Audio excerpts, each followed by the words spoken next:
रामाय रामभद्राय रामचंद्राय वेदसे रघुनाथाय नाथाय सीतायाः पतये नमः.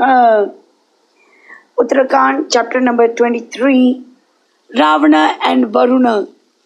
The recitation begins now.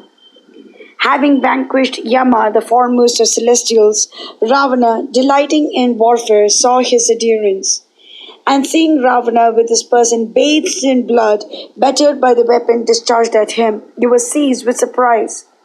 And hailing him with victory, the counsellors, headed by Maricha, having been encouraged by Ravana, ascended the Pushpaka. And then the Rakshasa entered the region of waters, the abode of Daityas and serpents, well protected by Varuna. And arriving at Bhogavati, the city governed by Vasuki, he brought the serpents under subjection and then, delighted, bent his course to the palace Manimai.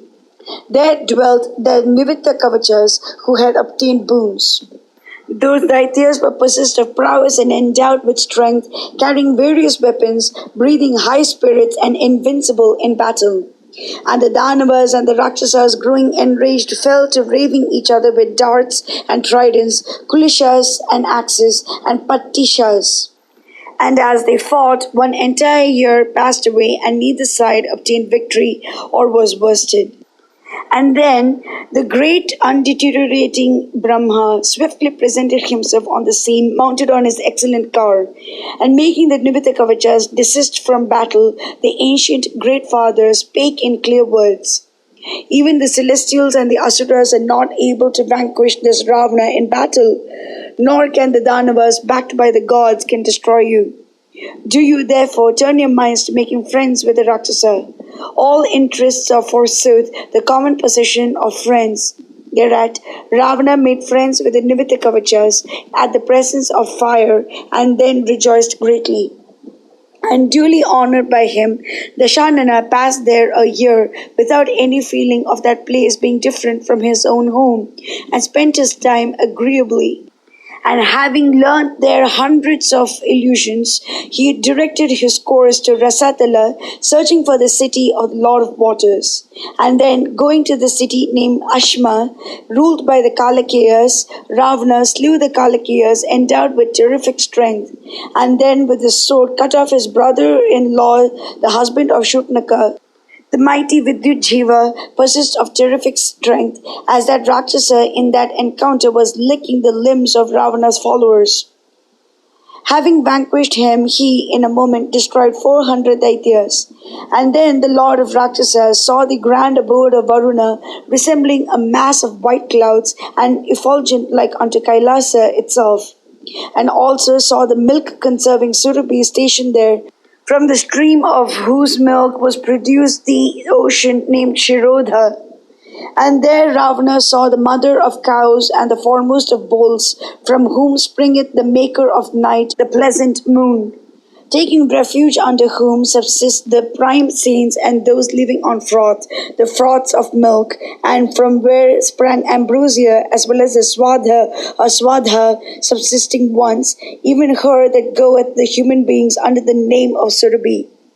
Having gone round this wonderful cow, Ravana entered the exceedingly dreadful abode of Varuna, guarded by various kinds of forces, and then he beheld Varuna's splendid mansion, streaming with hundreds of torrents, resembling a mass of autumnal clouds, and always wearing a delightful aspect. And killing the generals of the forces, after having been resisted by them, he addressed the warriors, saying, Do you speedily acquaint your king with this? Ravana hath come here seeking battle. Do thou give him fight, or say with joined hands that you have been defeated by him, and then you have no fear whatsoever. In the meanwhile, the sons and grandsons of the high-souled Varuna, as well as those of Pushkara, issued forth. And they, endowed with every virtue, accompanied by their own forces, yoked cars, furnished with the effulgence of the rising sun, and coursing at the desire of their riders. And then there took place a mighty encounter, capable of making peoples down stand on end, while the sons of the lords of waters and those of the intelligent Ravana. And in a short while, that entire host of Varuna was brought down by the highly powerful counselor of that Dashagriva. and seeing their own forces brought to straits in the conflict and driven back in the fight with networks of shafts and down on the ground, and seeing Ravana and Pushpaka, Varuna's sons swiftly shot into the Vulcan with their fleet coursing cars. And after they had obtained a station of equal vantage with Ravana in the sky, great was the encounter that then took place in the sky, resembling the encounter of the deities and the Danavas. And turning away Ravana in conflict by means of shafts resembling fire, they, exceedingly rejoiced, emitted various shouts. And then Mahodara, enraged on seeing the king sore pressed, casting off fear and wrought up with rage, began to go around eager for fight.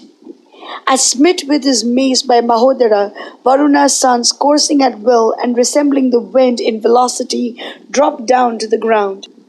And having slain those warriors and also those horses of Varuna's sons, Mahodara, seeing them lying down deprived of their cars, swiftly sent up a tremendous cheer.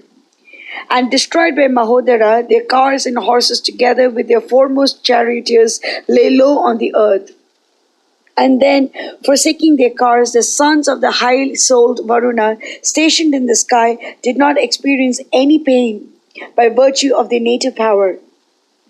And having stretched their bows, they pierced Mahodara, and then altogether they greatly angered Ravana. As the clouds with 1,000 torrents cleave a mountain, so they with dreadful shafts resembling thunderbolts and discharged of the bows pierced him. Thereupon the 10-necked demon, excited with wrath like the fire of dissolution, pierced them to their very vitals with highly dreadful arrows. As stationed above, he showered on them variegated maces, vallas, patichas, shaktis, and huge sartagnis. Thereupon, with the arrows, the infantry were greatly exhausted, like unto young elephants 6 years old, fallen in mire. Beholding Varuna's sons thus worn out and overwhelmed, the highly powerful Ravana roared in delight like unto the clouds. Thereupon, emitting loud cries, the Rakshasa, like unto a cloud with a downpour of diverse shafts, destroyed the offspring of Varuna.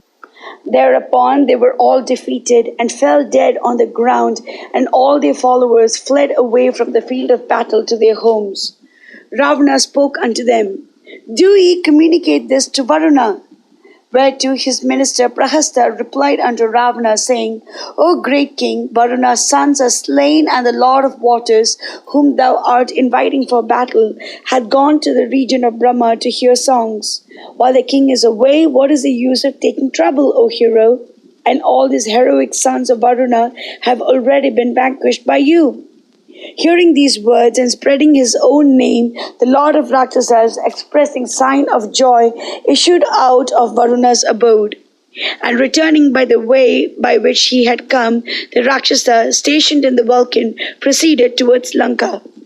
Mangalam Koshalendraya Mahaniya Gunapte Chakravarti Dhanurjaya Sarvabhaumaya Mangalam.